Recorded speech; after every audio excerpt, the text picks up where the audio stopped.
Donald Trump just wrapped up a disastrous speech at the Iowa State Fairgrounds. This was probably the most despicable speech I've seen him give, and that's saying a lot. Here, Donald Trump begins by doing an impression of former President Biden. Watch how despicable this is. Play this clip. Remember Biden had always used to say, it's an existential threat. He loves the word existential. It's an existential threat. What is? I don't know, climate change. Remember that? Always, that's dangerous too, because they're going to take that sentence and they're going to say, he couldn't say existential. So you can't imitate people either. Then he says that he wants to do UFC fights in front of the White House. Here, play this clip. We're going to have a UFC fight. We're going to have a UFC fight. Think of this, on the grounds of the White House. We have a lot of land there. We're going to build a little, we're not, Dana's going to do it. Dana's great, one of a kind. We're going to have a UFC fight, championship fight, full fight, like 20, 25,000 people. And we're going to do that as part of 250 also. We're going to have some incredible events, some professional events, some amateur events, but the UFC fight's going to be a big deal. Next, he just does a rant where he has a horrific anti-Semitic slur that I don't even want to repeat. Here's what he says. Let's play it. But if you love them, or if you love somebody that you're leaving it to, think of that. No death tax, no estate tax, no going to the banks and borrowing from, in some cases, a fine banker, and in some cases, Shylocks and bad people. But they took away a lot of family. They destroyed a lot of families. But we did the opposite. So just remember, to me, it's so important. Then he says that he hates Democrats. He says, I hate them. I hate them. Here, play this clip. Not one Democrat voted for us. And I think we use it in the campaign that's coming up, the midterms, because we got to beat them. But all of the things that we've given, and they wouldn't vote only because they hate Trump. But I hate them too, you know that? So it's sort of, I really do, I hate them. I cannot stand them because I really believe they hate our country. You want to know the truth? Then he talks about hydrogen cars blowing up and you can't find the bodies when the hydrogen cars blow up. What the hell is he talking about? Play this clip. I ended the Green New Scam and terminated the insane, this is insane, the electric vehicle mandate where everybody had to have a car that happened to be all electric in the next few short years. The mandate. Some people want to have gasoline powered. Some people want to have hybrids. Maybe even someday hydrogen. Right now, I don't like it because when they blow up, they don't ever find the body.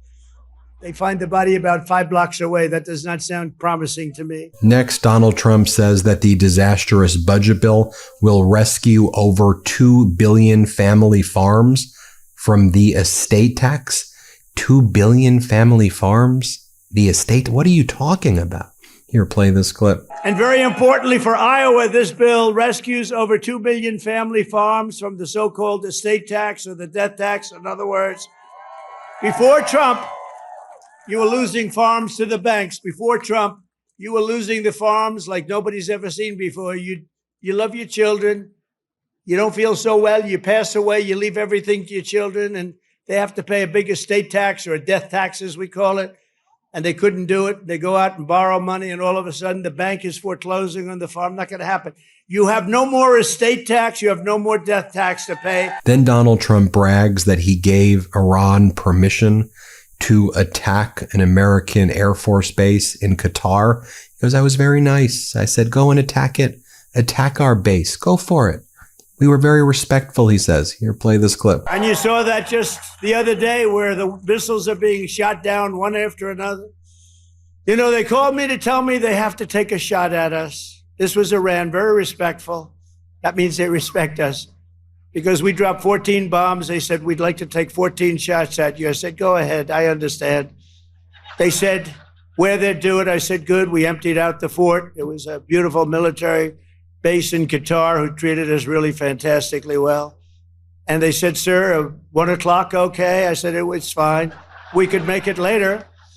And we had nobody but 4 gunners. We had 4, they call them gunners, and they shoot the Patriots. They shoot the missiles up. It's hard to believe. Could you imagine, you know what I'm about to say, if former President Obama or Biden said, yeah, I told Iran, go and attack our base. Come on, give it a good shot. And I let him attack it.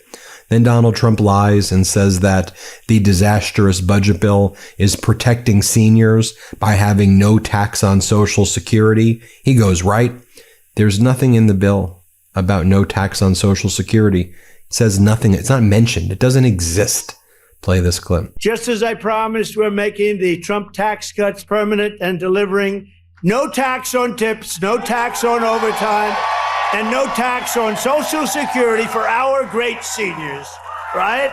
Then Donald Trump says that America was always laughed at. He then attacks former President Biden again. He says, but the leaders of Saudi Arabia, Qatar, and the UAE, and he tells the crowd in Iowa, he goes, they're rich. Those are rich men. And they said, you're hot. You're hot now. America's hot, he says. It's just gross. Play this clip. But just a few months ago, our country was cold as ice. We were laughed at all over the world. We were laughed at. Think of it. A year ago, we were laughed at. We were a bunch of clowns. They were laughing at our president. They were laughing at everything having to do with our country. I was in Saudi Arabia. I was in Qatar. I was in UAE. Great leaders, strong, powerful, very rich leaders too, by the way, but great leaders, very smart people. And they said to me, the king of Saudi Arabia, but the three said the same thing essentially. They said, you know, a year ago, we thought your country was finished. We thought it was dead. Dead. Horrible word, dead. And they were right. The country was close to death. And he said, and you know what? You've been in there. At that time, it was 4.5 months. It was a couple of months ago. He said, right now, you're in the hottest country anywhere in the world. There's no country in the world. You talked about all over the world. You got the hottest, smartest, sharpest country. Then Donald Trump says that we call football soccer in the United States. Let's play it. What I did do is during my first term, I got the Olympics and I got the great soccer. You know, that whole deal, right? We call it soccer. They call it football. I got them both. I got the Olympics. First, I got the Olympics, and I got it. I was president, and I said, you know, it's a shame. It's a shame. I got the World Cup, and I have the Olympics. And then Donald Trump says that it never rained at his dictator parade that he was holding, and therefore he says that global warming can't be real and climate change can't be real, he says. And then he says that he saw the soldiers marching down Fifth Avenue in Washington, D.C. There's no Fifth Avenue in Washington, D.C. What is going on? Play this clip. And then on the day we woke up, rain is projected all night long, heavy. Oh, I'm saying I'll get my hair soaking wet. My hair's going to be soaking wet. I'll be crazy. I'll say, you know, this is terrible. It's going to rain 1 o'clock in the afternoon. The thing was at 8 in the evening, 1 o'clock. Rain is forecast at levels you haven't seen before. I said, oh, this is, and so the generals called me, sir, we could change it, but this is the Army. We're sort of used to bad weather. I said, no, don't change it. I'll wear a raincoat and I'll wear a big fat hat so I don't get totally drenched. I'll be okay. I'm such a tough cookie. And then what happens? We get there and there's no rain. And we go 1 hour, 2 hours, 3 hours of watching these great guys marching down Fifth Avenue. It never rained. And then I thought to myself, global warming, they're telling us what's going to happen in 250 years to our planet, but they can't tell us it's going to rain 3 hours before the event. In 250 years from now, the planet's going to burn up or freeze up. And you know, remember when they said, they called it global warming, then global cooling. They had all different things. Now they just change it to climate change because climate change you can't miss. Then Donald Trump says what he likes about the disastrous budget bill is that it's going to allow him to build statues. He says he's going to build statues of people or maybe build statues of himself. Here, watch this. I'm pleased to report that the One Big Beautiful bill includes full funding for those statues. And we're going to do statues to our greatest Americans. And we're going to let the people choose who they are. You better choose me. No, I'm only kidding. I should take myself out. I think I should take myself out, Susie. Our great chief of staff, the first woman chief of staff. Can you believe it? Susie Wiles, stand up, sir. Next, he says that he's also excited to hold the Patriot Games. And he says that RFK Jr., he will be doing the Patriot Games. Then he starts talking about like autism. Here, play this clip. Through the power of sports, America 250 will also host a brand new, first of its kind, youth athletes. It's a competition known as the Patriot Games, and it features top high school athletes from all 50 states. It's going to be great. And this phenomenal patriotic sporting event will be nationally televised, and it will be led by our great Secretary of Health and Human Services, Robert F. Kennedy Jr., who's really doing it. He's great, and he's a little different, right? We needed somebody different. You know, autism. You go back, I guess, 18 years, 10,000, think of this, out of 10,000 people, okay? 10,000 people, and I'll go a little different way. Right now, out of 10,000 people, 18 people they're safe. 18 people. We have a statistic on autism that's the worst I've ever seen, and he's going to change it. He's going to change it. It used to be 20 years ago, you just didn't have it. And now it's numbers that are unbelievable, where the numbers are so bad, it's got to be artificially induced, and we're going to find out what it is and when. We're going to find it out as soon as possible. Then he goes on a rant again about climate change and why he doesn't think it's real. Let's play it. How's it doing? Climate change every time. If it's cold, if it's hot, if it's rainy, if it's sunny, if it's too crazy, we have climate change. But think of it. They're telling you what's going to happen in 100 years. The oceans are going to rise 1/4 of an inch and everyone's going to be wiped out. No, you're going to have more oceanfront property if that happens. It's okay. Not the worst. And then he talks about opening national gardens of American heroes, and he wants to do like all this stuff sounds right out of North Korea, doesn't it? Here, listen. But we're going to be officially opening the National Garden of American Heroes, a vast outdoor park featuring statues of the greatest Americans who ever lived. You know, they took down a lot of our statues. They took down statues of some of the greatest people that we've ever had living. I stopped them from taking down Thomas Jefferson. They wanted to take the Thomas Jefferson Memorial. They wanted to rip the hell out of the statue inside.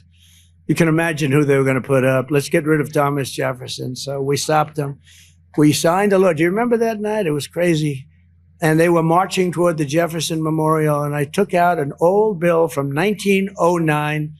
And it was a bill that if you so much as touched, old, because today they don't do these things. They don't do it like they used to.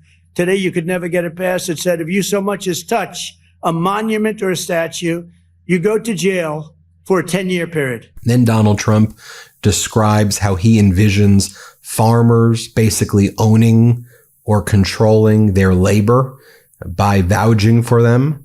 He's basically describing slavery. Here, play this clip. We're going to sort of put the farmers in charge. And if a farmer's been with one of these people that work so hard, they bend over all day. We don't have too many people can do that, but they work very hard and they know them very well. And some of the farmers are literally, they cry when they see this happen. If a farmer is willing to vouch for these people, in some way, Christy, I think we're going to have to just say that's going to be good, right? We're going to be good with it, because we don't want to do it where we take all of the workers off the farms. We want the farms to do great, like they're doing right now. So, Christy Noem has done a fantastic job, and he then lies and says that if it wasn't for him, Los Angeles would have been burned down. He claims that he saved Los Angeles from the wildfires. He did not. And he says he saved Los Angeles from riots. He did not. He caused an escalation of peaceful protests into a small area where there was some additional protests. And now you just have the National Guards and Marines just standing around federal buildings doing nothing. But go ahead, play this clip. But they're learning that, we saved Los Angeles. If we didn't send in the National Guard, I would have sent in the military if they needed it.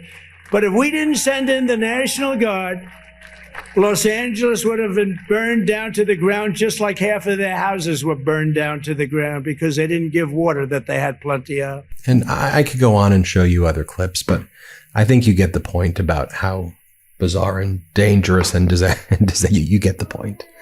Anyway, hit subscribe. Let's get to 6 million subscribers, and thanks for watching. The truth is more important than ever. Check out our new Truth Over Lies collection at store.MeidasTouch.com. All 100% USA Union made.